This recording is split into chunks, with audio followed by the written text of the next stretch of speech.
Onto weapons, the 50 caliber Akimbo received a nerf to its range, bringing down its damage fall-off minimum range from 37.5 to 35 meters and decreased its max damage fall-off range from 47.5 to 42 meters. Now, I don't know who's trying to snipe with this weapon, but I can guarantee you 37.5 meters is more than enough range for most engagements. I think this is a good change, and it is quite reasonable. Next, we have the 93R with a buff to its range, increasing its damage fall-off minimum range from 28 meters to 32 meters, and increasing its damage fall-off max range from 35 meters to 40 meters. However, the weapon will do slightly less damage at range, with a decrease to its damage fall-off multiplier from 0.55 to 0.4. The ARN 220 got a decrease in its quick reload animation speed from 0.95 seconds to 0.75 seconds. This was aimed to make the weapon feel less clunky. However, I would have rather had them make it so that the first mag had a threshold that, if crossed, allowed the player to quick reload at their leisure.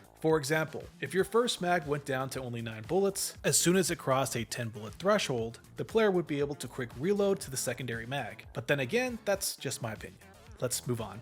Up next, we have the Cerberus. This dog definitely did have its day, and now is receiving a nerf, with a decrease to the pellet count from 12 to 11, effectively lowering the max damage per shot from 120 to 110. This excludes the fire damage though. So to compensate for the decrease in pellets, they did update the pellet pattern to retain similar coverage per shot. This is all in the hopes to bring it back in line with the rest of the weapons. As for the FAMAS, this weapon has luckily lived to see another meta, being that its nerf is very slight, with a decrease in damage fall-off minimum range from 37.5 to 35 meters, and damage fall-off max range from 47.5 to 42.5 meters, basically giving the weapon a slightly shorter effective range. With that being said though, it has still more range than the FCAR, so this nerf again is really not that bad. As for the minigun, the dev team is currently monitoring this weapon because apparently it is easy for some to keep this weapon spun up while moving, aka juggling the spin up state. In my personal opinion, this is an acquired skill with the minigun. I could see it being extremely potent at a very high level, but for the majority of the player base, I rarely see this weapon being used to its max potential. If this were incredibly easy to do and apply in the arena, I would be all for the adjustment. However, in my opinion, it is a skill that takes quite a bit of practice to take complete advantage of.